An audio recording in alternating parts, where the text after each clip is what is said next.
if arts communication foundation maybe is a great way to like establish your grammar, establish like your vocabulary. I mean, the reference and the benefit of history would be that like every style is now available to sample from. Okay. Hey, how you doing? Doing well. I appreciate you doing this. Thanks for asking me. So I guess the point of this is not to talk about how to become an artist or how to get a job in the industry or any of that stuff. Thank God.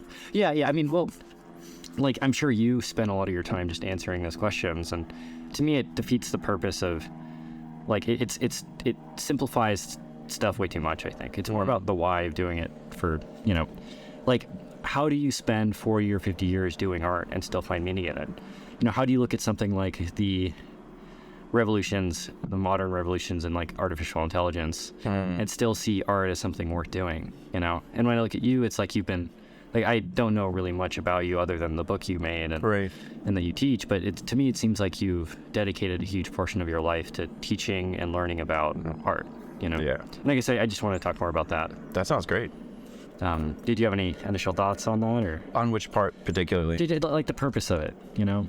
The purpose of it. Like your direct like, why do you do art in the first place?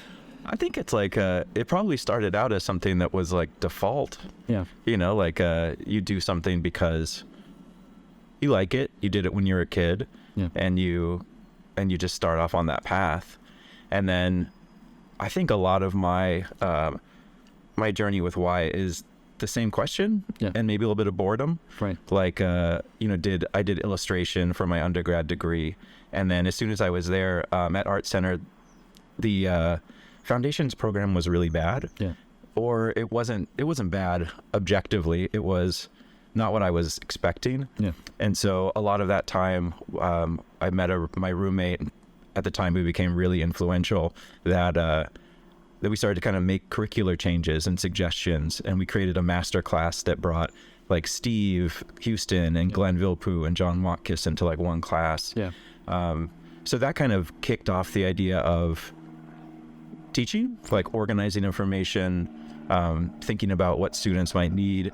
But at Art Center, I got like exposure to social theorists like Norman Klein and postmodern teaching. There's a lot of critical theory at Art Center. Yeah. So that gave like the entry into these three different worlds of like history, technique, and then critical theory or philosophy. Yeah. And so that laid the foundation for what would be like really the next 20 years of trying to figure out what those pieces were, how they fit together. Right. Because everybody in every field had bias against the other. Yeah. And I didn't understand that. So I guess the rest of my time has been trying to figure out your question. Yeah. As it applies to what I do. Yeah. I'm highly pragmatic as a person and super practical to a fault. So teaching was always something I liked, but it was also something like I was a raised middle-class kid, like a consistent job, you know. Right. And I had a lot of health problems. Yeah. So I desperately needed health insurance. Right. So like keeping a teaching job was the only way to get that. Yeah. Right. Well, and I guess for a lot of people I know, they're looking for like the ultimate source of meaning from their life, you know, and they think that something like art or painting or, you know, a relationship or something is going to be the definitive, you know, that's going to be the definitive thing that they draw all of their purpose from, you know. And everyone that I've talked to on my podcast, it seems like there's a focus on the craft plus a balance of just living your life. Mm-hmm. Like pursuing nothing but craft can be a somewhat meaningful life, but then there's like a deeper reason to, you know, how do you get up at 6 a.m. every day and justify, you know, like how do you make it practically work? How do you make practically like pursuing something like art actually functional, you know? Teaching? Yeah. I mean, I think that's the only real reliable answer. But like I don't think art's a great source for meaning. Yeah. I think that there's the more you look, the less you'll find. Right. Like for me, to focus on art history of it eventually just leads me, like your questions get more and more specific. Yeah. And my dissertation is on just taste in politics. Yeah. And I think at some point art is all taste. Yeah. Like there's no longer a guiding program like modernism or, I mean, if now it's pluralism. No. Now everybody does whatever they want. Are there objective standards outside of like entertainment? I don't know, you know? And so where's the meaning in that? Yeah. Well, and I guess, so I spent 6 months last year driving around the U.S. and drove to New York and back. And Nice. I made a point to talk to as many artists as I could and visit as many museums as I could. Mm-hmm. I found that it's actually not very hard to find a masterfully done painting. Yeah. Like, they're actually extremely common, and I think at least in the art education sphere, we idealize and kind of fetishize, these masterful artists. And I love artists like Kim Jong-gi, but there's like a crazy standard that we look at that as the best and only form of artwork, Right. And, I think that generally the thing that I found is that meaning and living a purposeful life is generally right in front of somebody. And the more that they look towards the future, look towards an idol as a place to find meaning, generally the less content and happier somebody will be. Yeah. I mean, I think that if I had to answer that question, the most meaningful thing I've done is maybe help people with teaching. Right. Like, so it's how you support others or something like that. But that's always struck me as odd, especially that so many people and I don't know if this will be controversial, but I meet a lot of students that consistently like Repin or like Sargent. Yeah. But like Repin was a social realist. He was like one of Stalin's favorites. Right. Like, what is it to make work that's like embodying his aesthetic or his technique, but like, how do you leave the social political baggage behind? Like, the material and the content has to be one and the same. Yeah. So that's the pitfall for me with technique, is like, technique is already, it has a history embedded in it. Yeah.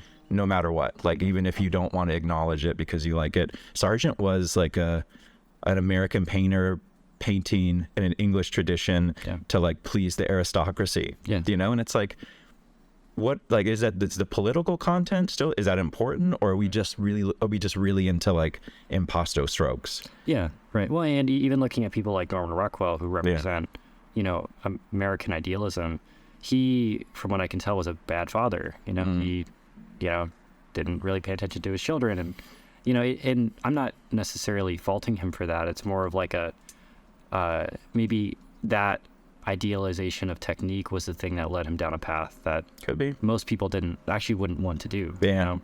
Yeah, I just think even in the study, well, maybe to say it differently, like the study of technique should also include the cultural and social milieu in which it was made. Yeah. Because you can't ever just like take the technique as something on its own. Yeah.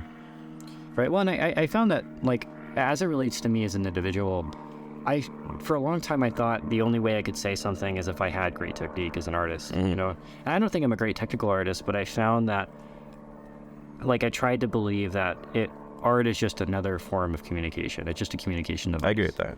And I found that I could say things more honestly and precisely having a podcast and having conversations with people than I ever could by, making an image. And right. When I look at the artists nowadays that I really admire, like guys like Stan Penko, like, I look at him and, for a long time, his art, what was his paintings, but so much of who he was, his personality, his humor, his dedication to, just teaching, was lost in these new figure studies. Right. Whereas his new art might not be his paintings, it's like his YouTube videos. For sure, yeah. And more of who he is comes across in his YouTube videos than ever could. Like, I think that's a good point. Like, it's more like Warhol's factory. Yeah. Like, it's his art isn't maybe like the nude charcoal drawing. It's the machinery that he's built around. Yeah. That's largely exported to others, like to help him, like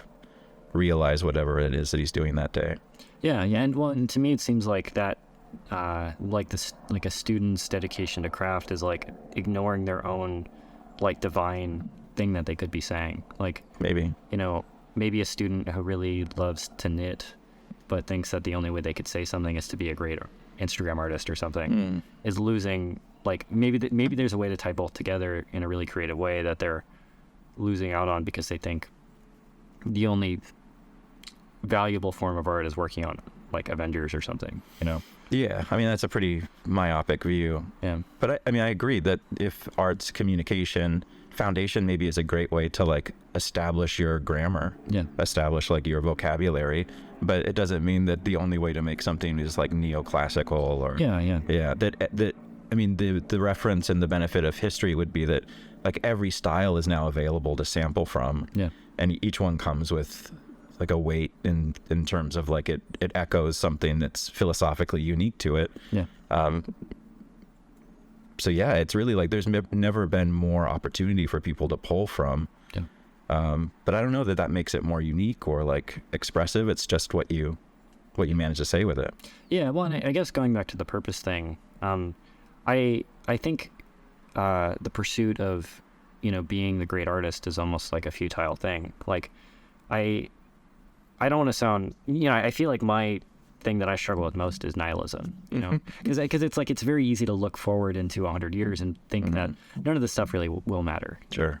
And to believe that, in some ways that's like the highest truth. It's like in an infinite amount of time, none of this stuff will actually matter. That heady study you did or any of that stuff will actually matter. Well, it's probably true. Well, but it's true, but it's not at the same time, Yeah. I think that maybe it's not true in the moment.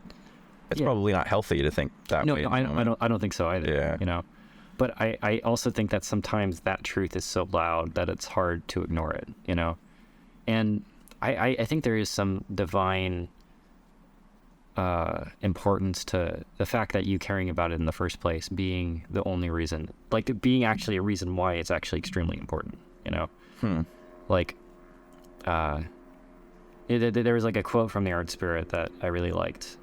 It's like, be a master at whatever level that is, and you could be a complete beginner and still find an incredible amount of meaning in that. And you could be a masterful technical artist and think it's the most tedious thing on the planet, Yeah.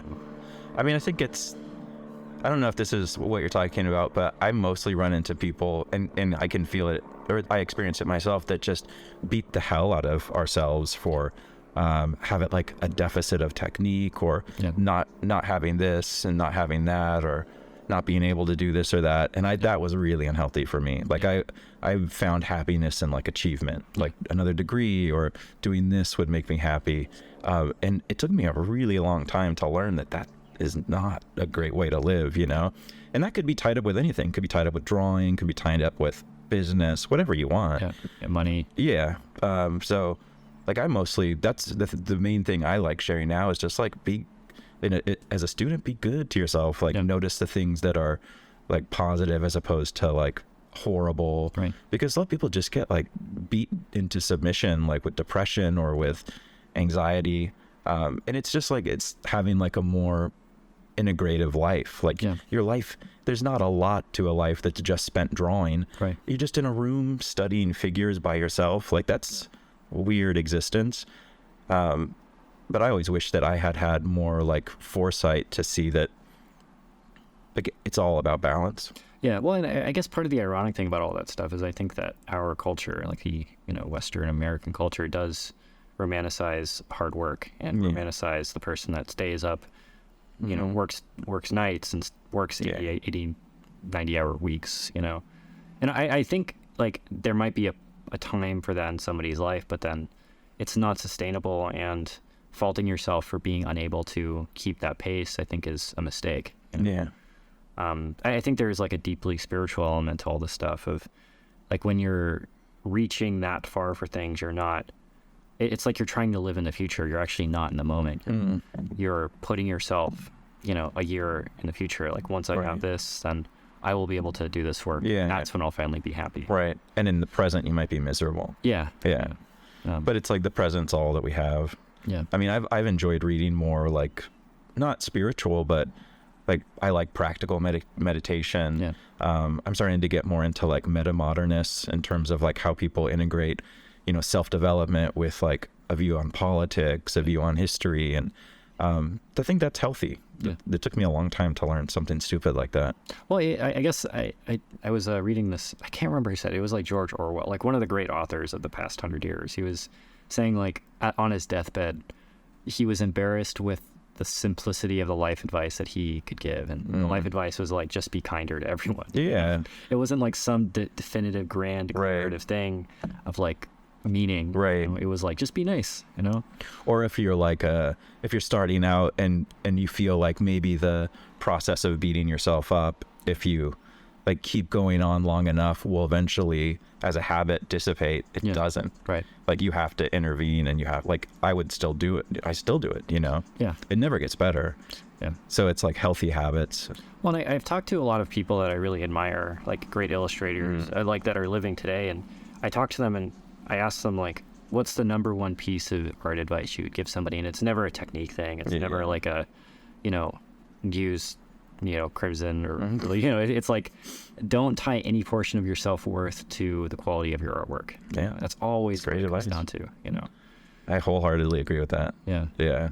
You're not your artwork. Yeah. Yeah. It's another good way to say it. Yeah. Yeah. And I think that, again, something like Instagram or YouTube, or like where there is an objective, definitive measurement of your quality based on how many followers or likes you're getting, how much money you're getting, it is a pretty easy metric to go based off of, you know. I guess that's also why I didn't like, or I didn't know how to respond to your initial question, because I don't think art's a good place to put the why. Yeah.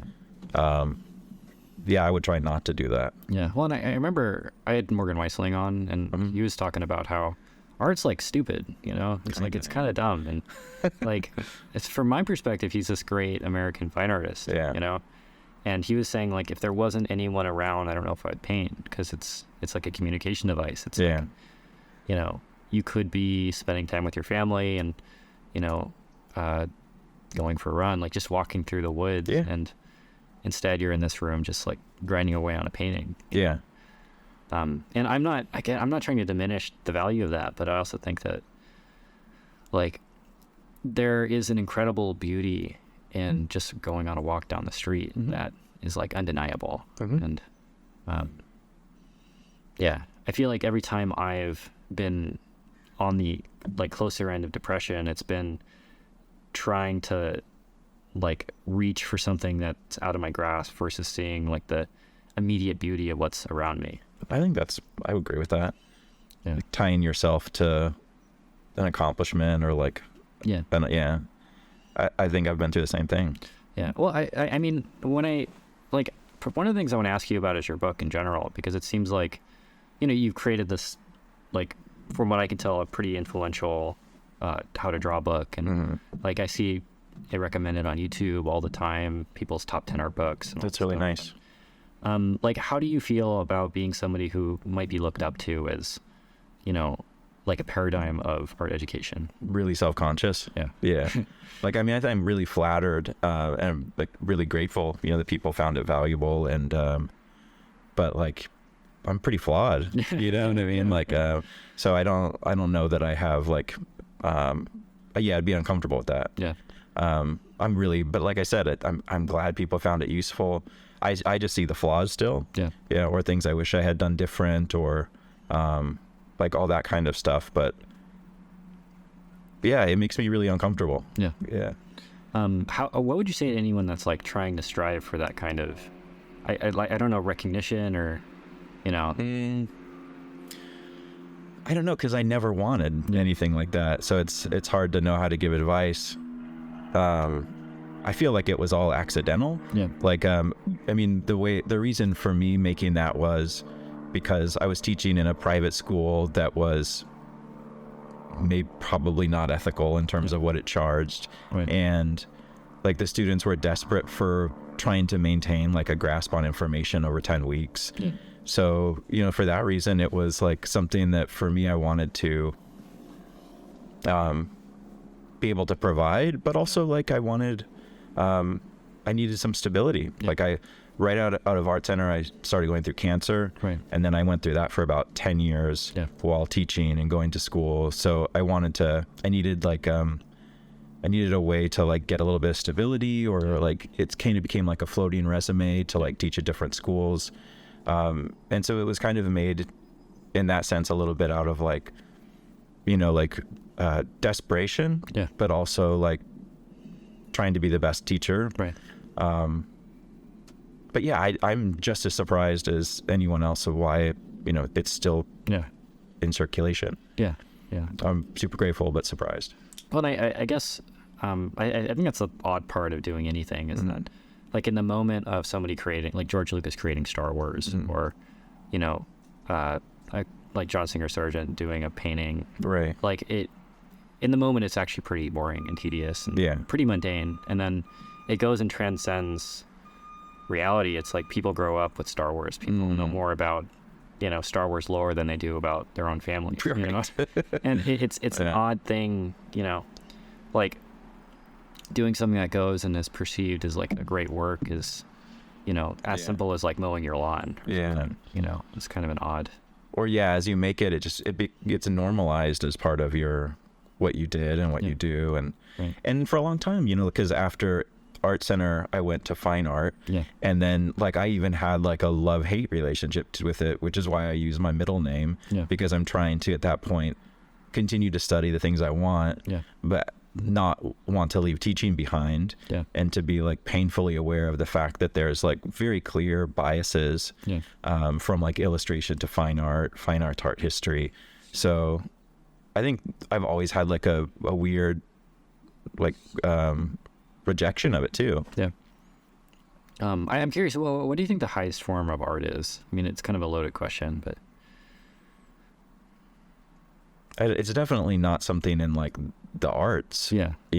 Right. Probably like some kind of like master spiritual teacher or Buddhist that's not also like running a cult and destroying people in the process. They're doing it for money. And stuff. Like somebody that really understands themselves, how to treat others, like what their role in the world is. Yeah. But like what we would consider like the peak of culture is like what's being shown at Gagosian or like a Mary Boone Gallery, and I don't know, like that is that like the highest achievement of is Damien Hirst like the highest achievement?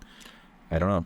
Well, and I again, I think it just completely I don't know, tragic, but the weird part about all this stuff is the subjectivity of all of it, because one metric might just be longevity. Like if something is remembered for longer, is that a higher form of art than another thing, or if it's seen by more people, or if it's more profitable, or any of that stuff, or if it just gives you like as an individual more pleasure. And I think the weird part about all those things is that they're all completely reasonable and fair metrics to judge from, just based on who you are. Like a thing I talk about a lot on my podcast is that simultaneously somebody is at Space Mountain at Disneyland having the time of their lives, while somebody in Syria is being rewarded. It's like a weird contrast of just being a person, and I think part of being an artist is kind of accepting your own metrics for what you believe good art is, because and not necessarily faltering, but being almost stubborn and like someone you might look up to having a completely different set of standards for what good art is as well. That's one thing I hated as a student and still hate now, like the idea that our relationship to it would be dogmatic, or that like a drawing, I never liked the idea that like a drawing individual or a way of teaching is like a religion. Like that another idea, it can't be accepted because like this one's more valuable inherently, is goofy. But I think I've always also been like super irreverent toward knowledge. Like not probably because I was raised Catholic, and like probably rejected it after the fact of like anything that's like super repetitive and dogmatic and like insular as far as thinking goes. So I think that after that art kind of lost its meaning. Because it's not like there's no like magic. It's just different ways to like enunciate something, and every system is like, all systems should be viewed metasystemically because they all overlap. And you could pull from all of them. Well, the strangest part to me is how quickly something can become dogmatic. Like something like concept art has become a big part of my life, and I think just a big part of your life, just because it's so influential. But it's new. It's like 90s. Like maybe in the 70s that was the first stuff, but like Sid Mead and Crash McCurry and all these artists, they're new. That's like a new development, being a concept artist. And to me, I see people traveling around the world to places like Brainstorm or Art Center or the Watts Atelier in the same way somebody would travel to Mecca for like a pilgrimage. And they think that they talk about the people they perceive as great artists in the same way somebody would talk about their prophet. And when their idea is challenged, they might get angry or they might. Yeah, that's creepy. It's weird, right? It's kind of strange. I don't like it. Yeah. Yeah, I've always been super uncomfortable with that in every form. Right. And I think it's really unhealthy. Yeah. And I think that there's unfortunately teachers that like it. Yeah. Right. And I also really dislike that. Yeah. Yeah. To me, it seems like, you know, doing movie stills could be a parallel between doing your Hail Marys and stuff. Yeah. I mean, I think it's like, it could be definitely a substitute religion. Yeah.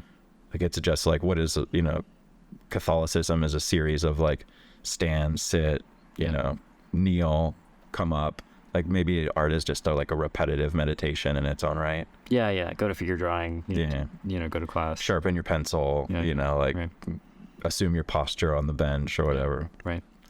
Yeah. No, well, I think the older I get and the more I travel the world, the more I see parallels between, like, there's no higher and lower form of living, you know.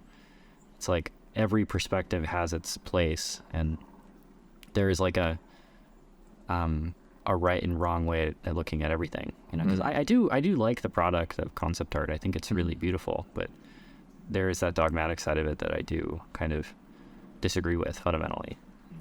The sacrifice to it. Is it like the teaching part, or like the way that the concept artists are revered? It's the reverence. Yeah. You know, and the same, like, you know, and I understand it, but it's like looking past somebody's fundamental flaws, and just looking at because they worked on a big movie. Yeah. They're seen as part of this big movie versus being an individual. Yeah, being there. Yeah, I think that's weird. Yeah. And I don't know how you separate those things. I think it's, I don't know either. I mean, I see it differently, and maybe it'll be controversial for it, but I think that would, like, I would see them in a different light, because like the concept is it's theirs, but it's not. Yeah.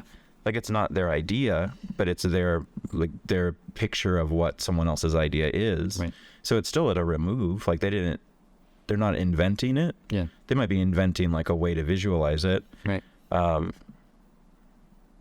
I think that, I don't know.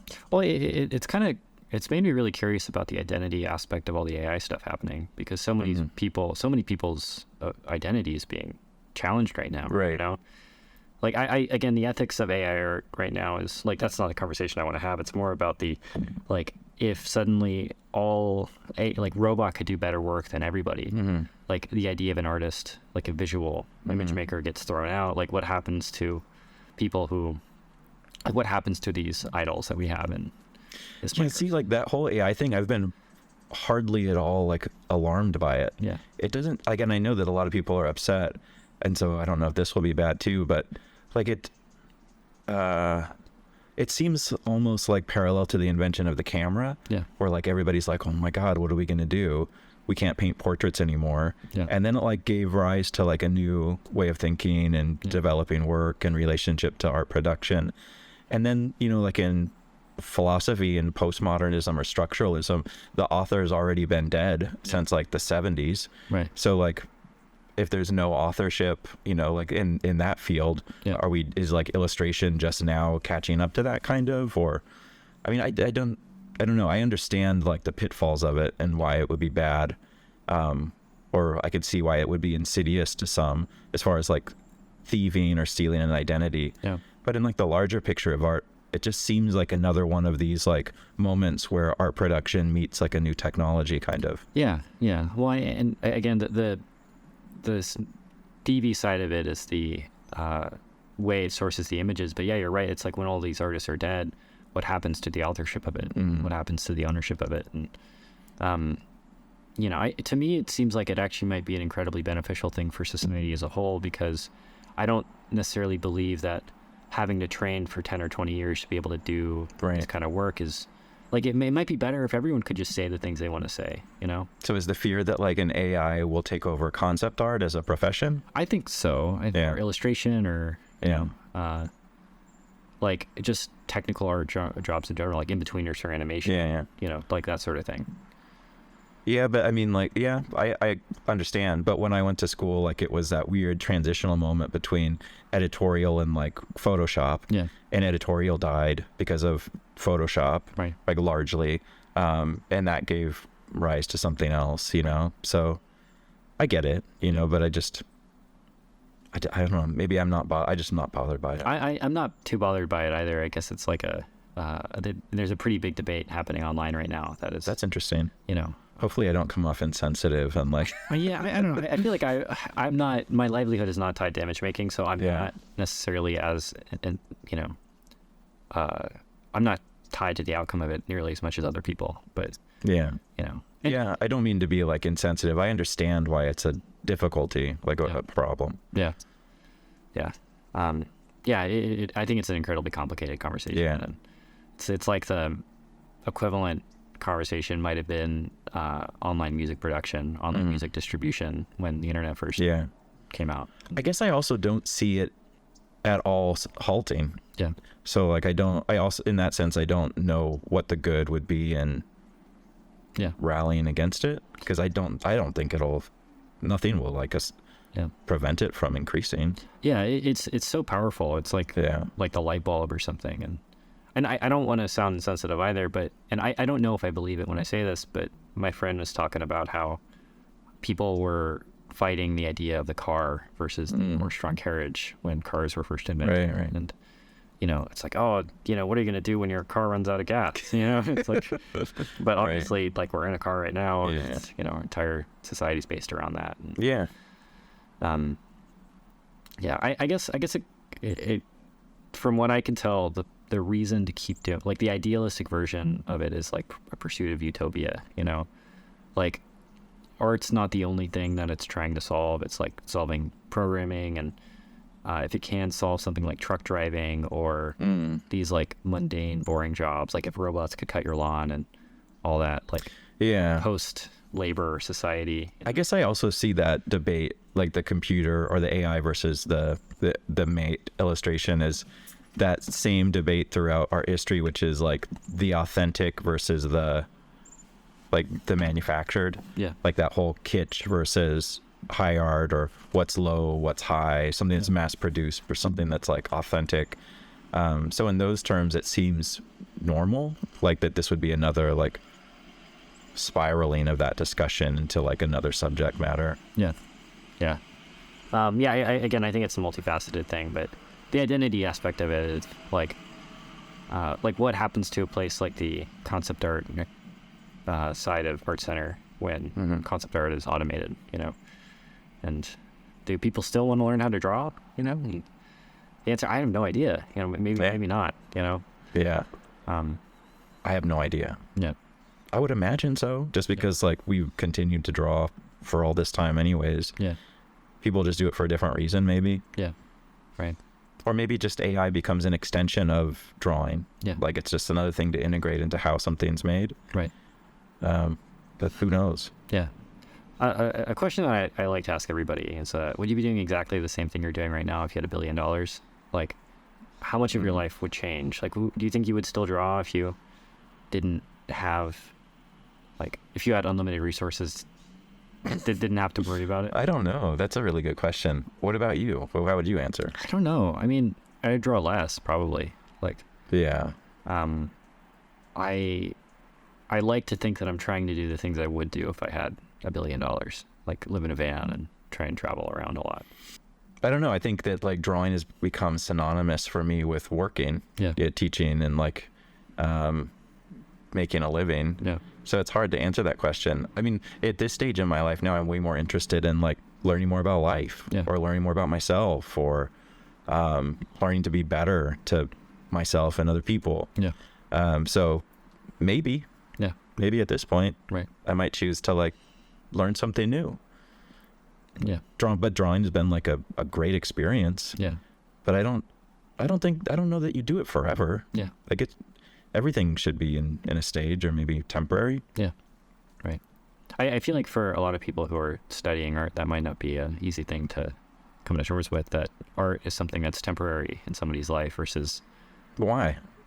I don't know. I think, again, it's the identity thing, you know.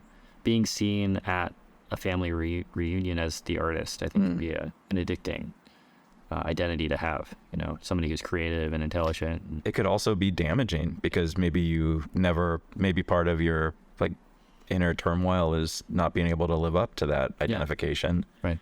I mean, everything has like a good and a bad. Yeah. But I think like not being attached is a better way to maintain like some distance and maybe be happy. Well, I feel like I almost have a problem with that line of not being attached.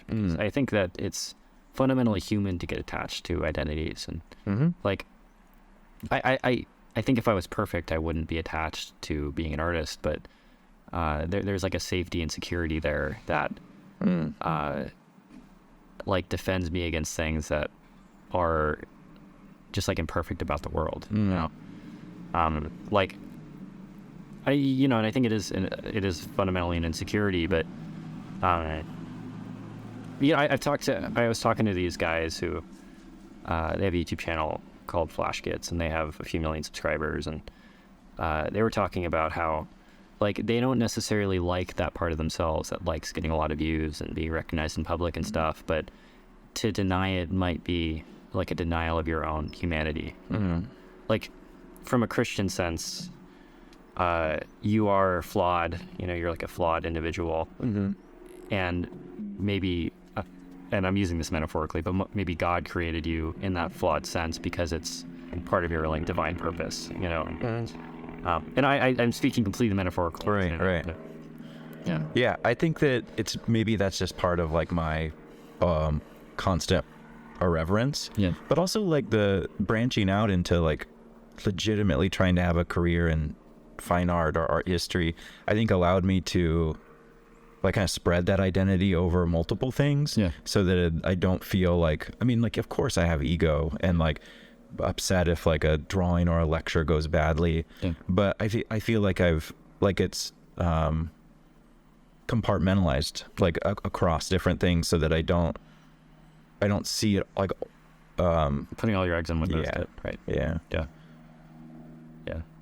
Which wasn't the intention at the time, but maybe it worked out for the better. Yeah. Well, I went to the Watts Atelier for a couple of years, and I feel like, you know, I tried to do I feel like I was one of those people that was trying to give my entire life to learning how to draw. I feel like when I was there, I was less happy than I am now because so much of my identity was tied to that.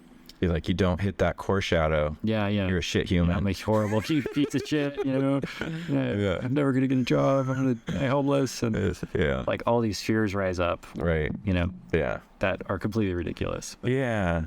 But I get it. Like I did the same thing. Yeah. I drove myself nuts. Yeah. You know, probably would still have like hair and some of it might be dark. Yeah. You know. from the stress of. Yeah, for sure. And it was only like after really feeling horrible that like I change anything. Yeah. Well, and I guess part of the ironic part of all that stuff, we still admire people like, I'm trying to think of the crazy artist who throws away everything to their craft, you know, like I can't even think of a name, just the like self-destructive, like Basquiat. Yeah. Immediately becomes art star, but kills himself in the process. Van Gogh. Yeah. Like, I think that's unhealthy. Yeah. I think the myth of the artist, and that's why maybe like I take issue with your like the idea of the artist and the family or being identical, because I don't know that our structuring myths around artists are always like really healthy lifestyles. Yeah, like they're not conducive to a relationship maybe, or like this or that. And I'm not saying like that as a blanket statement, because I know plenty of people that have like amazing lives and families, but but they always seem like a little bit more balanced, like not eggs and all like in the same basket kind of thing. Yeah. And I feel like there is that ego death of like letting yourself be bad at something, letting yourself be bad at, you know, if you want to learn how to knit or play tennis, you'd probably suck at it, you know, if you're going to start in the beginning and enjoy that part of it. Yeah. And that's often the most fun part. Yeah. I look back at some of my early days drawing as some of the most fun ones because that was the most growth. Yeah. You know? I was like learning about proportion and like, oh shit, like I can draw something that looks like a head now. Right. It's like really fulfilling and really. Yeah. Do you feel like you've been able to supplement a search for meaning outside of drawing or being a student at Watts by like 100%. going and asking other people what their search for meaning is. Totally. It's absolutely 100%. Yeah. Well, it's like it's trying to like really believe the idea that art is just a communication device. And there are other ways of like looking for meaning than just drawing figures, you know? It seems like if it's just a communication device, then shouldn't like the important question be like, what are people saying and why? Yeah. Well, and I again, there's a part in the art spirit where Robert Henri, he went to this school in New York and he left and you know, he saw these students there doing exercises way better than him. Like, you know, these students that are like phenomenal students, and he left for 10 years and he saw the same students doing the same exercises but a little bit better, you know. And I think that's like a trap that a lot of people get caught up in, is that they get caught up in somebody else's value system of what is important to say and what's important to, you know. And like I think it's I think I'm saying more with my art than I ever have before in my entire life. Right. Whereas when I was drawing a lot, what I did felt significant, even though it reached way fewer people, you know? Right. Is that because you had like a tangible thing? I don't think people really care about images, honestly. Like, like listening to a podcast is way easier, and right. Like, it communicates way more information than a single image ever could, you know? Like you might have looked at your favorite paintings in your entire life for like 5 minutes collectively, you know? Right. Or you might watch your least favorite movie for hours, you know? And like an image just can't compete with a video. Or they're just way more like temporary. Yeah. They're like, there's so much shifting and slippage that an image is never there long enough to really like I'm teaching the history of graphic design, and that's really interesting from the standpoint of like images that we interact with constantly that are almost entirely invisible. Right. And so like that has like the opposite problem, where like they're the most utilitarian, like how we interact with the world or understand things, but we give them the least artistic like credibility for, you know, for the most part. Which images specifically? Anything, like think of a logo, think of like graphics on your phone, or like corporate branding design, or, you know, whatever it is. Logo. Right. But like if you think of like logos, like Paul Rand was a modernist and studied with like Paul Klee, and you know, and there's the same like artistic lineage, just kind of like fragmented and kind of on a tangent. But we don't really talk about that. Maybe that has a lot of meaning, just being able to like understand the visuals of the world and you know, sign systems and things like that. But like what would life be like without it? And is that more valuable than like a nude figure study?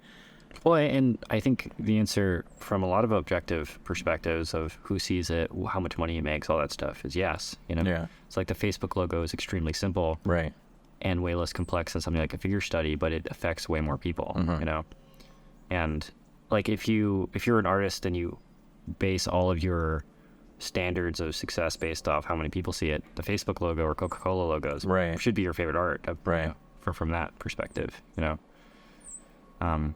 But are also kind of like fascinating in the way that they've created and distributed a message. Well, I think, you know, in a sense, I think we're all becoming the same person. Like, you go down the street and you show somebody a picture of a corgi, they'll call it a doggo, or they'll use memes as as just like a common form of humor, and you can expect that these random people you talk to will understand these memes. But you've never met them before, but there's like a collective inside joke that we all have. It's kind of like an odd thing, you know. Everyone has the same sense of humor, and you know, it's weird, you know. It's kind of an odd, it's just very strange. Do you feel like art would be inherently more valuable if it wasn't monetized? No. Well, it's complicated. Because I think that I used to really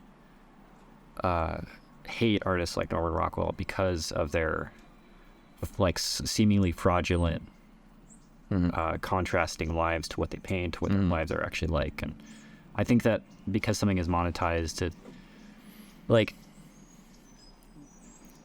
think it all depends on the definition of what money is. Like, if money is by definition just a physical representation of somebody's time, then it's just somebody's time being dedicated towards the value of this image. But I don't know is probably the closest answer I can give. Yeah. I think another aspect of all this stuff is I think that every artist now is a digital artist, essentially. Like, even if you're a great traditional fine artist, most people who see your work, they see it through a screen. They see it on Instagram. Yeah.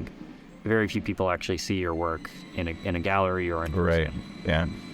Much less. Yeah. But they're like, those are both different ecosystems. Like the gallery world has a different infrastructure than illustration. Like there's critics and people that legitimize the experience of the work, and like a space that reifies it, and so I think that like Instagram doesn't have that, and it's not a better or worse thing. It's just, it is a missing piece. Like, sorry, Garbage truck. Yeah, garbage truck. Part of the podcast. I don't know. I think whenever I have these type of conversations, it always comes back to the subjectivity of art. Like, from what I can tell, the fine art market, the Western fine art market, is tied to the opinions of like 20 collectors, 20, 30 collectors that can actually afford to buy a painting for $5,000 to $50,000. Right. And from one perspective, that's really limiting, because you're putting the quality of your work and your livelihood and validation in the hands of these people that actually might not know that much about art. Yeah. It might be some oil baron that's going to use your painting to decorate their ski cabin. You know, which I think is a very cynical way of looking at that kind of art. And the same cynicism could be applied to something like Instagram. It's like, showing your work to millions and millions of people, and that being the like definitive hierarchy of what is actually valuable and what's not. Yeah, but like the modernist argument would be that, like, to use your example of Norman Rockwell, he was written about as like probably the first time kitsch was used in American context was in reference to his work. And that was, kitsch was a reaction to like seeing cheap sentimentality, and then also having fears that what was being done by Hitler and Stalin with art in terms of how they swayed and mobilized the masses was also being done in America with like lower cultural forms. And that like high culture was work that elevated your consciousness. And that if you were one that appreciated Norman Rockwell, you basically had like a gutter consciousness. And that Norman Rockwell would do nothing through that like cheap sentimentality but degrade your like understanding of the world. So the same argument could be applied in the sense that like maybe Instagram is kitsch and it just has a detrimental effect on your understanding of self, because these images do nothing but evoke like a cheap sentimentality. And then maybe it's the oil baron in the ski house with like a work of fine art having his like higher cognitive faculties ramped up, like in a Kantian sense, because he has this like true piece of culture. Like, I'm not saying that's how I think, but I think it's an interesting argument to entertain as like plain devil's advocate. Well, and I think that's the other side of it, is that you can very easily and logically pick apart the value and meaning of art very quickly, I've heard this in a bunch of lectures, but like a Luciferian intelligence is tied to, or like the idea of the devil is tied to intelligence. Like being able to look at something and objectively break it apart and take away its meaning actually might be detrimental to the human experience. Like looking at a beautiful piece of Western art that took hundreds of hours to create and develop and tons of sacrifice, and it's truly beautiful, and to look at that as just a symbol of corporate American oil culture. I think it's extremely reductive. And it's part of the reason why, like, lately I've been really respecting and admiring people who do like children's books and children's cartoons, because there's something really innocent and beautiful about it. The financial incentives for it are not very high. They're generally very simple drawings and telling very simple stories for the like pleasure of children. And from that perspective, it's like not very malicious. It's very simple. Or people who just like sit around and draw robots and sexy ladies all day. There's something really cool about that as well, because it's like leaning into your like childlike tendencies. I forget what I was going to say, but something off the back of the like breaking down meaning, kind of seeing things with like a Luciferian consciousness. But like, is there some security in the sense that like in that period of time there was a clear project for the arts? Yeah. Like the project of modernity was to move people to like better themselves, and then to move away from figuration, so that like as a culture, as a collective, we wouldn't be swayed by like something that was perceived to be politically damaging and dangerous. Yeah. Like that to me is an interesting idea, that there's like, it's almost akin to the Renaissance where there's like a cultural agreement. Yeah. And so like maybe that's what that like small cadre of people that, you know, basically are all friends and run like a fine art system. I think that's what they believe they're doing. Yeah. And none of that is digital. Like Right. that is all like material objects, sculptures for the most part. Yeah. So I don't know. I think that there's something like really, I like that. I like that idea. There's like a security in it. Yeah. I don't think that's where we're at. We haven't been there for a long time. Yeah. But maybe you can't always see the zeitgeist when you're in it. Maybe there is something like that going on, and I'm just like not intelligent enough to understand it. I don't know. I think to me, it seems like we're living in like a modern version of like the Library of Alexandria or something. You know, it's like if you go on YouTube, or Instagram, or any social media platform, your entire experience there will be cultivated for you to the point where you think that that platform is for you. You know, like I was talking to the guy who founded Gumroad once, and he was saying that everyone on Gumroad thinks that Gumroad was made for them. Like, like art tutorials. You know, people like Gumroad is not a place for art tutorials. Like the actually biggest selling thing is like learning how to program or write music or a different language, you know. But everyone I know in the art community thinks that Gumroad is a place for art tutorials. You know? And it to me it seems like there's this like overarching macro like thing where everything suddenly has everything has value. Like it could be, again, the guy who's doing this extremely high fidelity Western art, and there could be another guy that's doing, you know, robot painting, and both can exist in the same world, and still hold value, you know. And both have their place, you know? Yeah, I agree with that.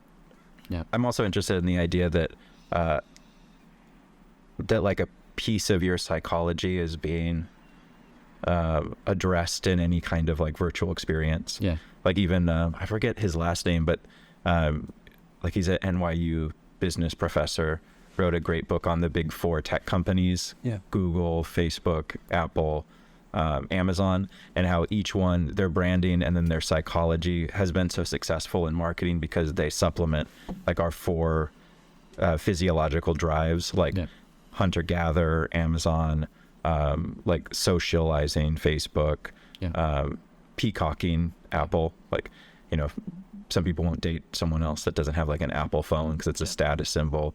And then Google is basically God, because you would maybe ask Google things you wouldn't ask your priest or like a spiritual advisor. I think I never thought about that actually. That's really interesting. It's odd. Well, I guess the other part of it as well is that something like Facebook can like somebody who's far right and far left, they'll be on the same platform and they'll never see each other, you know?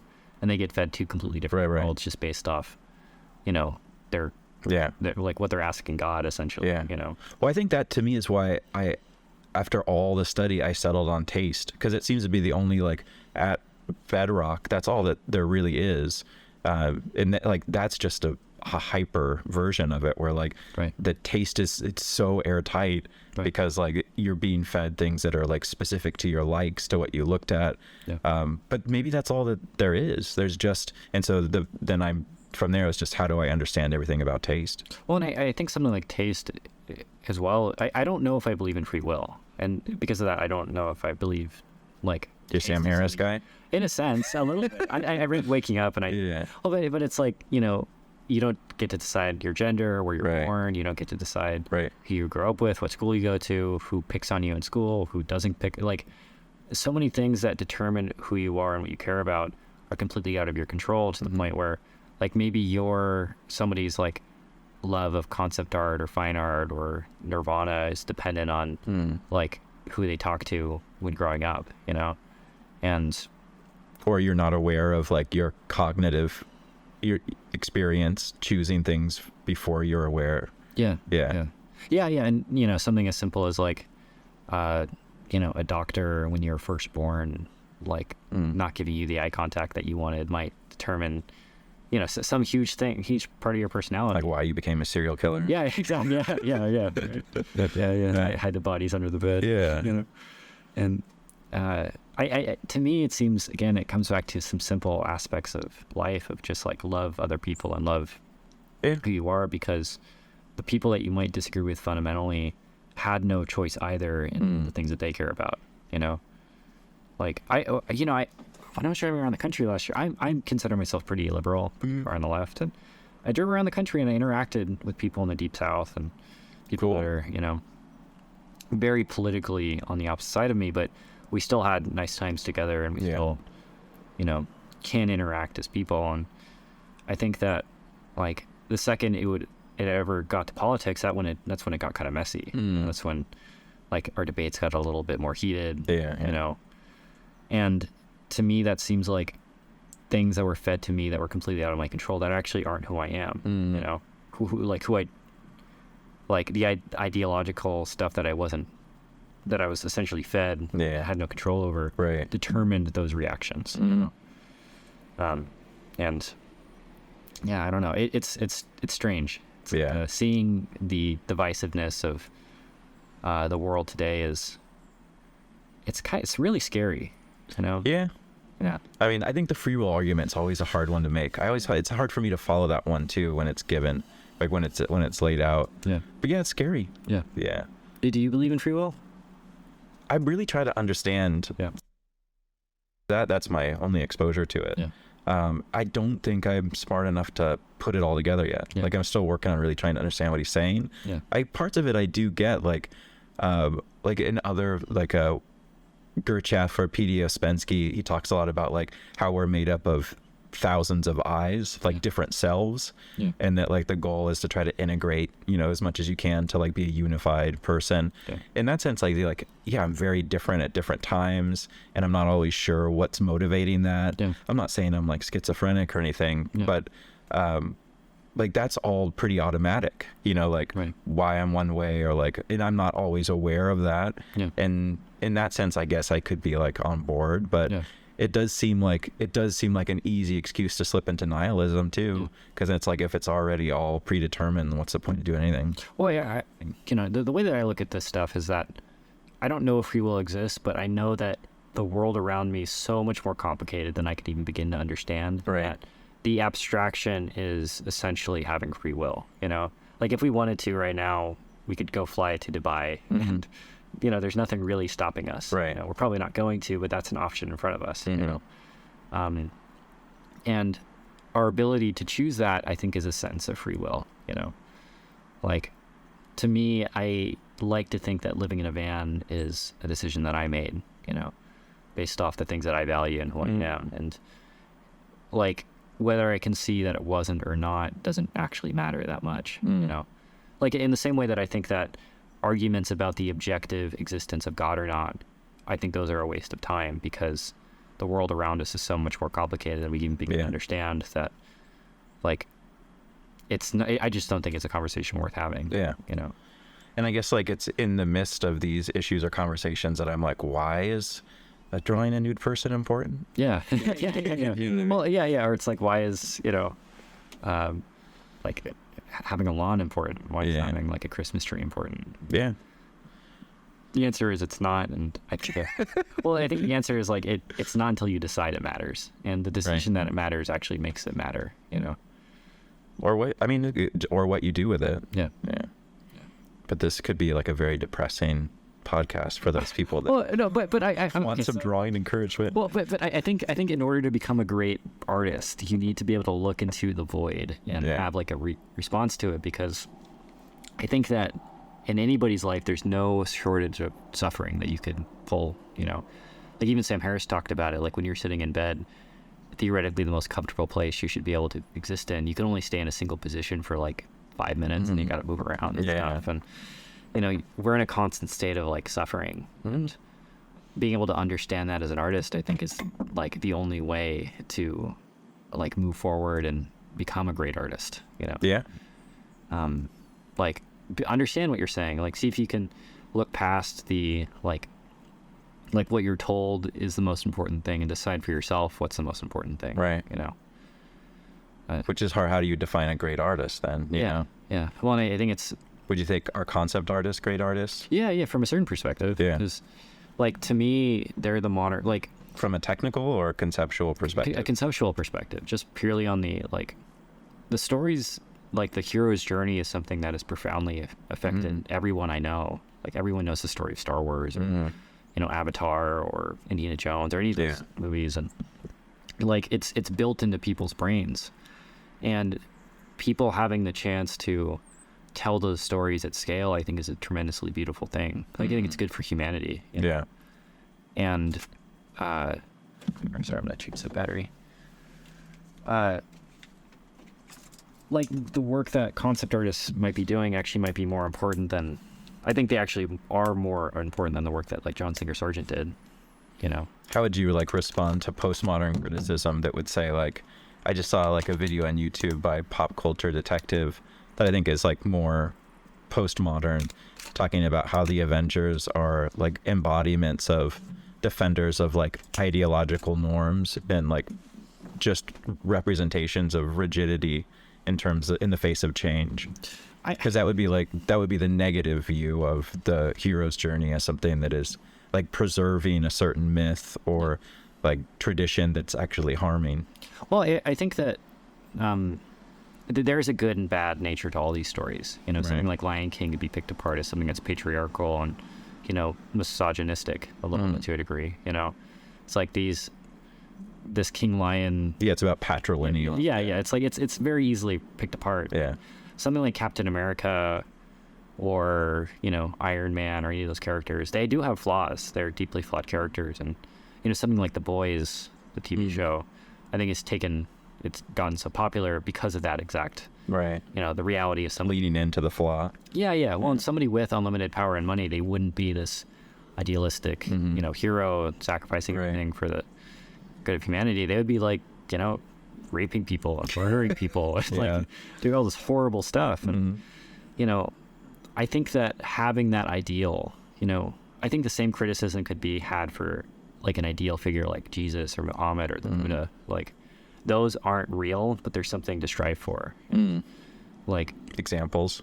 Yeah. It's like, I can't, you know, the modern mythology, I think, is Captain America. And, you know, like, most people can't strive to be Captain America, but the person who has, like, the Captain America shield in their room and they wear Iron Man t-shirts or, you know, they're obsessed with something. I think that does give somebody a sense of, like, it's a better ideal to have than just some characters that's ultra nihilistic and, you know.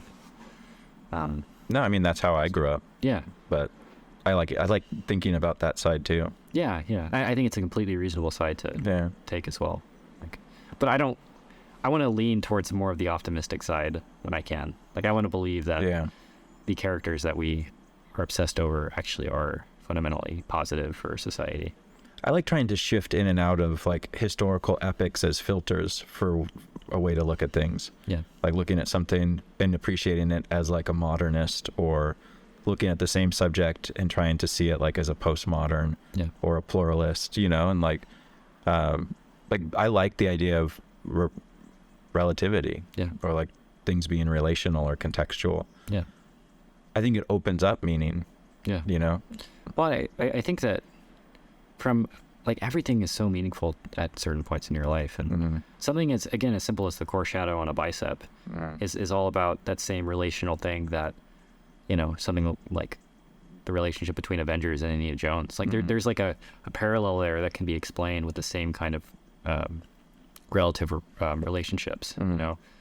And I think, I don't know, there's something Steve Houston said once that I really resonated with, where, and it's part of the reason why I really admire academic art, is that when you look at somebody who is drawing and you see them mess up a figure, you could tell that they weren't thinking about it, because something like drawing from life is so objective. There's such a binary element to it. You know, measure there, this is this. You can tell when somebody's sucked out of the moment. There's kind of like a meditative, monkish Perhaps. You know, I'm also interested about like thinking about the AI question with that idea of mine, like moving in and out of epic. Like, so like from a modernist perspective, AI would be like, oh my God, this is the end of the world because like the individual's authorial gesture has been like stolen. Yeah. And then in like the postmodern view, it would be that like everything is already pastiche. Yeah. So like this is the greatest tool ever, perhaps. And then maybe pluralism is like, this is a completely shared economy. Yeah. Like everything that's made is just as good as everything else. Yeah. You know, so like I think in that sense, it's the problematic becomes like deeper and maybe more. Yeah. Yeah. I don't know. Well, yeah, I think it leans towards more of the like shared memory of humanity of like there's something like a Socrates thing of you knew everything before birth and your entire life is just trying to remember everything that you used to know. Like I think everything is borrowed ideas. Everything is there's no original ideas at all. And something like, you know, a cool landscape concept art ties very heavily from like old English paintings of landscapes or Western like 1800s art of Yosemite Valley or something, you know. There are a lot of, I guess, parallels between those two. Looking at something like concept art, you know, I think I lean towards more of the idea that none of those ideas are original to begin with. They're just taking and borrowing from other people. You know? Yeah. So maybe the like assimilation of the individual to all like the all-knowing AI is like just consolidating the information we already knew before, you know.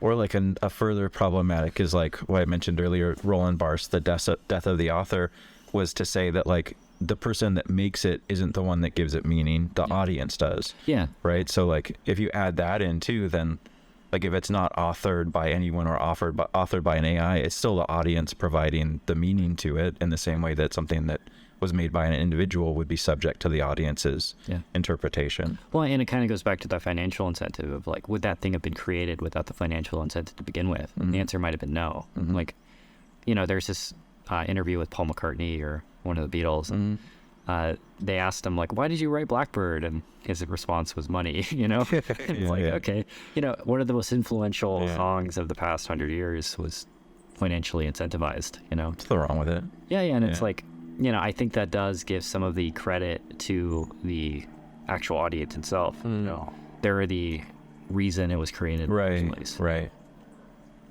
Yeah, I get what you're saying. That's a problem with a lot of tendrils. Yeah.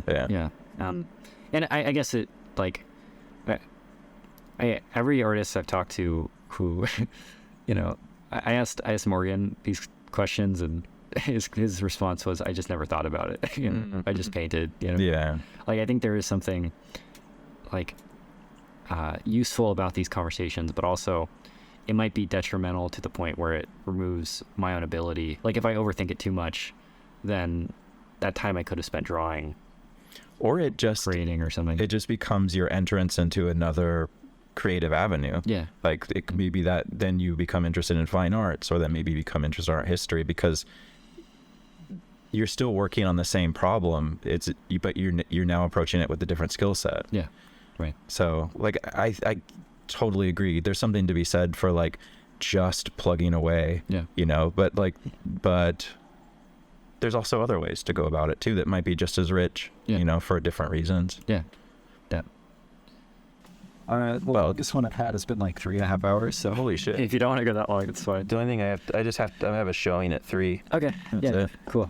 Well, I guess I mentioned this towards the beginning of the conversation, but the thing I struggle with most is not like being a nihilist, you know, and seeing like the overarching highest truth of reality being that none of this really matters, you know, which I think is a dangerous and somewhat self-destructive way of living. And I'm not saying I'm like, you know, I believe that 100%, but like, sometimes it's very difficult to see the value of something like doing a very simple thing, like doing a head study or going to the grocery store or, I like that those are the same. Yeah, well, in a lot of ways they are.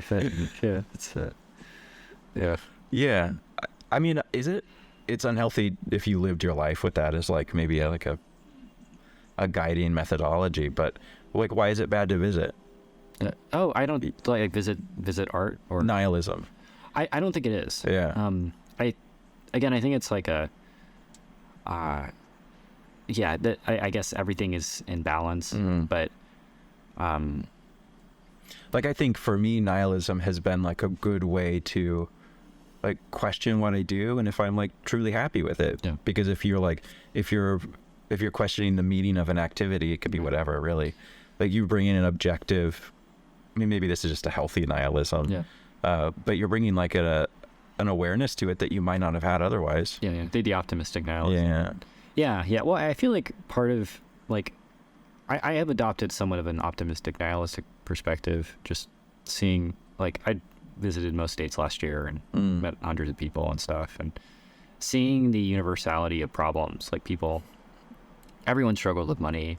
Yeah. Or boyfriend or girlfriend or friends or their job or identity, and seeing like a universal element to all this stuff is like, it removes the importance of it to a degree. Like, it removes the uniqueness of those individual problems to yourself, I think, quite a bit, and it makes it a lot more, it actually makes it a lot easier to handle, because there's like an empathy that you can apply to that stranger that's checking at your back at the grocery store, or that person that is like painting the painting that you love most or something, I'm wondering how that now like relates to your lifestyle. Yeah. Like, what is it?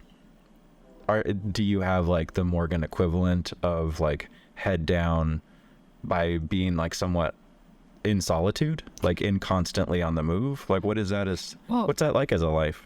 I think, when somebody's at a job, 9 to 5, or, they're, teaching, or like the world is very small. And I don't think there's anything necessarily wrong with that, but like living in a van, my world is a lot bigger than I don't, it might sound egotistical to say, but my world is a lot bigger just by the nature of being a lot more places. Right. Like, it's literally bigger, like objectively. Right. I'm just in more places. Right. I think most people live in the same 5 to 10 mile diameter. Yeah.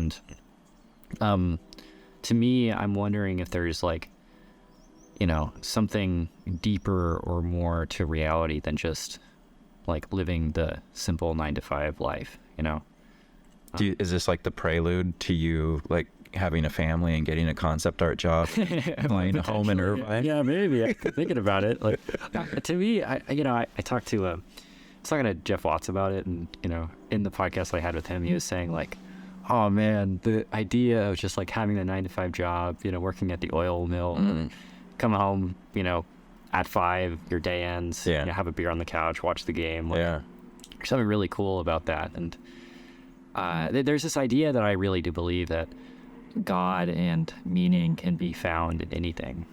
Like, you could spend your life looking at that rock right there. Like, there's enough information in that rock to spend your entire life studying it. Right. The cultural significance of it, the actual geological makeup of it, how it got here, like all these different things. And I think our flaws as human beings comes in the form of like our inability to see that like infinite meaning in something that's extremely simple, And this lifestyle's allowed for you to appreciate that more. I think so. Yeah. It's like part of me when I first started doing this expected more excitement. Like, it's pretty mundane actually. Like, I just wake up, like I sleep in random streets every night, but like I thought I'd get kicked out by police more. I thought people. Does that ever happen? No, it's happened twice. Yeah. Not like it wasn't like dramatic or anything. Yeah. But and I don't know. It's like that mundanity has allowed me to be a little bit more, I guess, appreciative, and it's given me perspective on just. Like, no one's life is really that exciting. I really don't think anyone's life is that exciting. Yeah. Like that's your takeaway from podcast interviews with people and traveling the country. Not in a bad way, but like even a guy like Tom Cruise or something. Yeah. Like, I'm sure most of his life is filling out liability forms. Scientology is pretty weird. I would love to talk to Tom Cruise about Scientology. So would I. That'd be so cool. Yeah. That's fascinating. Yeah. But The short answer is like the world is a lot bigger when you live this way, and like I don't have to worry about. I don't have a lot of things, so like the headache of having to move a couch or deal with a leak or the like paying rent or any of that kind of stuff just isn't something I think about. So I could focus more on, you know, what matters to me. Right. Yeah. Yeah. I get it. It sounds cool. Yeah. It's been a fun lifestyle. It's not something I want to do forever. But how much longer? I don't know. Like, I would say like there's no definitive point right now, but probably less than 5 years. And then what? I'd like to own property. I'd like to, like, something that's really important to me is just financial independence. You know. Yeah. Like being able to make enough money from the things that I do to not have to worry about resources. Yeah. And not have to think about. You know, I agree with you. Like lifestyle inflation, any of that kind of stuff. Because I think it's like a very dangerous thing to, you know, to somebody's soul to be tied to money. And right. I don't know. I'm a little bit less romantic about this life than when I first started. Like, how long has it been now? About 2 years. Okay. So. Yeah. It's been long enough now that the romance is... It's like, peeing a bottle is kind of nice, you know? It's like, but it's fun. It's cool. It's like a cool art project, I guess. Yeah, it's pretty fascinating.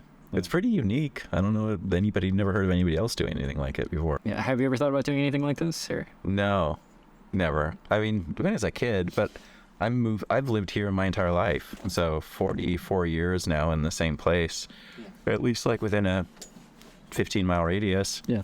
But I'm doing my version of what you're doing now. Yeah. Like I'm moving to a different part of the state and leaving like a tenure track job. Yeah.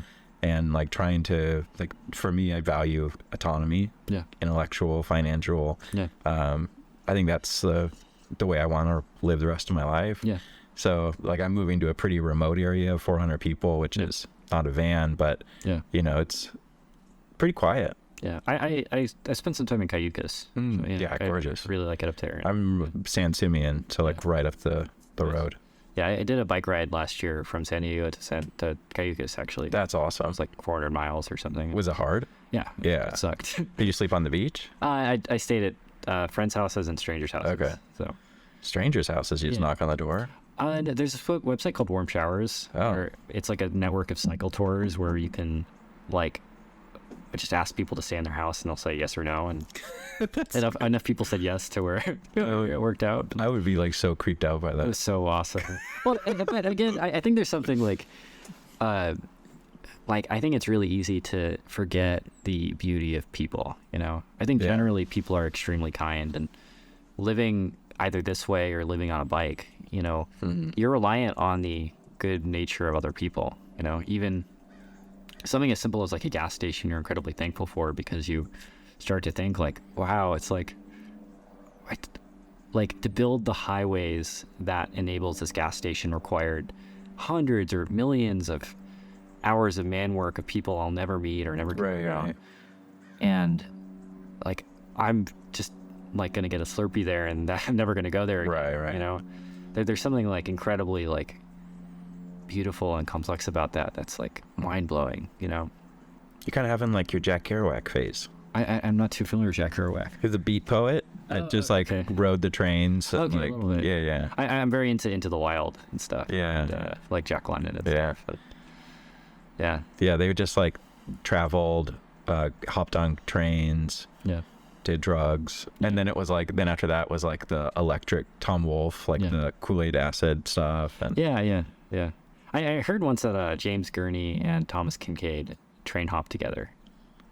I don't know. Yeah. I know that. Oh, is that a fact? So they both went to art center. Yeah. So they were good friends and they like rode around the country. I'm fascinated by Thomas Kincaid. Yeah, he's so interesting. Yeah. It's like I mean he's another definition of kitsch. Yeah. But I think like maybe unfairly maligned. Yeah. Like I saw the exhibition that Jeffrey Valance made in Santa Ana at like was it the Fullerton Gallery? That was really fantastic. And I think all of Jeffrey Valance's writing on him. There's a great book called Thomas Kincaid, Artists in the Mall. Yeah. That's like all essays validating his project. Well, like maybe they're split. Yeah. But yeah, I like reading about like figures that are culturally maligned, that like getting like a different look. Yeah, and larger than life too. Like Pete on Winnie the Pooh drunk. Yeah, right. Was cheating on his wife. Yeah. Yeah, religious guy cheating on his wife. Yeah, he died young too. Yeah, I think alcohol was. Yeah. I don't know. It's something like you read about Freddie Mercury or Mm-hmm. you know, like great people, you know, that are just like Elvis or any of the people that we look at as like they're no longer humans at that point. They're characters or like symbols of something. But always highly flawed. Yeah, extreme and often more flawed than the average person. Yeah. They're held to this crazy, impossible standard. And like the story of, you know, Michael Jackson or any of that stuff is like, you know, it might be a false comparison, but it's like how Aztec culture used to like throw all of their resources and make this person essentially a celebrity, and then they'd sacrifice them to the gods by cutting out their heart. You know, and it's like that's like a violent term. Well, no, but that's totally what happened. Like, I know. like you know, it's like none of these people had graceful ends to their lives, and well, that's I really hope for something different. Yeah. For everybody. Yeah. In the arts. Right. I know that's the reality, but I wish it didn't have to be. Yeah. I don't know if I agree with something like the pursuit of greatness, you know, like Whiplash, the movie. That's a really shitty life. Like being a great artist. Like abuse. Yeah. And sometimes to reach that level of quality, you need to, you know. I never got that. Like even I've had students that be like, just beat like me up with criticism. I'm like, that's. I don't know if that's good, man. Like I don't ever do stuff like that. It just seems like masochistic. Yeah. Well, and I think it's like, again, somebody from a young age might be told that the highest form of, you know, like their parents always told them that being an artist was a waste of time, and them getting a job is like them validating their entire way of life to their parents, you know, and if they can make it work and make a good salary and live the life that their parents wanted, it's like that's like the ultimate form of validation to them. But then like what is art in that case? Like it just becomes this vehicle for exercising all this sublimated emotion that like you could probably have just worked out somehow in therapy or somewhere else. Right. Well, I think often the people that need therapy most are the people that don't want to go to therapy, and artists are generally the people that I think like need to talk about their problems the most. And again, I think the idea of the suffering artist, like I romanticize to a degree just the crazy work ethic of somebody like Van Gogh, or like even knowing that I would hate for that to happen to me. I can't, because he was mentally ill. Yeah, but it seems like a weird thing to romanticize. But I guess it's like this like, was there like a life? Is that a pure life? In a sense, I don't think so, but it's like having the ability to make these artifacts that are so beautiful and so profoundly effective to so many people is something that like you can look at it and be like, was that worth it for him to do that? Like, was his life of affecting so many people positively, like was his sacrifice to his own mental health worth it to affect everyone so positively? And the answer is like, I don't know. It's like maybe the person or people who worked on some kind, like the polio vaccination or something, who had the same kind of brains, and their crazy dedication to their craft enabled polio to be cured. Right. But then they went crazy just from the workload. Yeah, I get it. I think you can make the other argument be like did Van Gogh do a service by externalizing his mental illness and like having people be influenced by it? Would we have been better off just looking at pictures of like the golden mean? Yeah. You know, like something that like is founded on like psychological harmony and like wellness, or, you know? Yeah. So I don't know, like it's a weird dilemma, because then you have to think about like what were the circumstances in which his work was promoted, like why not someone else, you know? And he is monetized now fully, and I think there is a marketing element to it that you know, like he appears in popular movies and TV as this like romanticized, and there's like an event where you can go stand in his paintings. An episode of Doctor Who. Really? Stuff. Where Doctor Who meets Van Gogh and they have this like beautiful moment together, and that's silly. and it's silly, right? It's kind of weird, but I don't know. It's like like people, I think, generally want to be the person that's talked about as like people want to be remembered. And there's something about legacy that I think is, I don't know if I care about legacy, but I understand why somebody would care about their legacy. It's like maybe artists care more about it because we have less kids. Yeah. It's like that would like, that's the natural way of like assuaging that concern. Yeah. People are going to remember you and impact on the world. And right. Yeah. And maybe legacy is just a projection of, you know, you being unable to spread your seed further, and that's 70%, you know, just like base like sexual drive. Yeah, very Freudian. Well, I don't think we solved anything. No, I don't think so. Well, so I was talking to my friends. I had this guy on, and we were talking about like, we're for sure idiots, right? Yeah, for sure. It's like for sure just like spouting off pseudo intellectual nonsense. We're just monkeys still, trying to figure out what to do with a rock and a stick. Yeah. Cool. Well, do you want to wrap it up there? And sure. Cool. Yeah. How should people follow you? Oh, I don't really have a whole lot of social media, but I teach at Brainstorm. People could take a class there if they want. Yeah. Cool. Awesome. Well, thank you. I appreciate it. Yeah. That was fun. Cool. Thank you. I'll cut it there. Well, would you like to do a drawing on the board? Sure. I don't know that I have that I would do anything that cool. That's okay. Just sure. I had a rock climber on recently who did the stick figure. Oh, that's cool.